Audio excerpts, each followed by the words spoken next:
Smooth, quiet storm music. Anita Baker, boy, she was delivering those ballads back in the late 80s.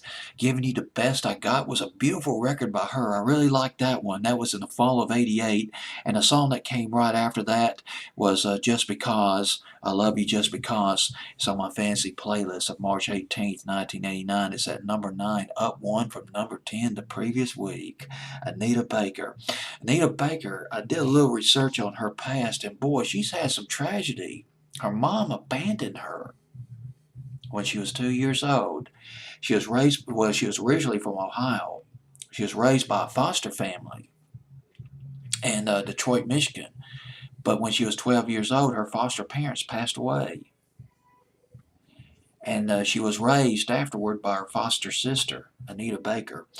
Now, by the time she was 16 years old, this is in the mid-70s, Anita Baker started performing in the nightclubs, doing R&B in the nightclubs in Detroit, and she wound up becoming a member of a funk band called Chapter 8, 1975, and they signed a deal with Areola Records, and they came out with an album. It's called Chapter 8, and the single off the album was called Ready for Your Love. It was a duet between Anita Baker and another group member. His name was Gerald Lies. It's Lyles, Lies, something like that. And but then misfortune hit again, big time, for Anita Baker. You won't believe what happened. Arista Record, Arista Records picked up Areola. They bought him out in 1979. And not long after Arista Records bought out Areola Records, they dropped Chapter 8. They dropped Chapter 8 from the roster because they thought Arista Records didn't think that Anita Baker had star quality as a lead singer. It just wasn't there. Must have been a massive disappointment. Anita Baker went back to Detroit. She worked as a waitress, and she also worked as a receptionist at a law firm. And in 1982, she got another break. A guy named Otis Smith, he was an associate of her old record label, Areola. He called her. He said, "Hey, I started this new record label. It's called Beverly Glen. How would you like to sign up with my record label as a solo artist?" Somebody out there believed in her.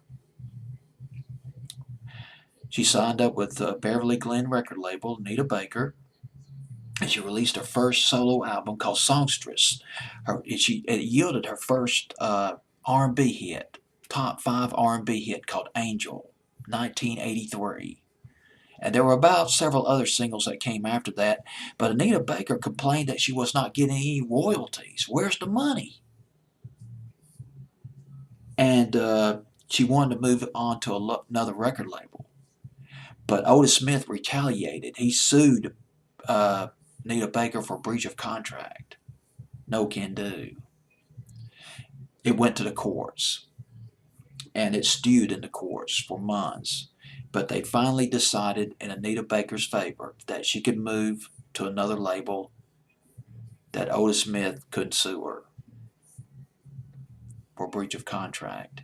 She signed with Elektra Records in 1985, and then the success began to roll in big time. The album Rapture in 1986 put Anita Baker on the map big time, not just on R&B, but crossed over on the pop charts. And our first hit, our first hit, just bear with me, I forgot, Sweet Love. That's right, Sweet Love. It was back in the fall of '86.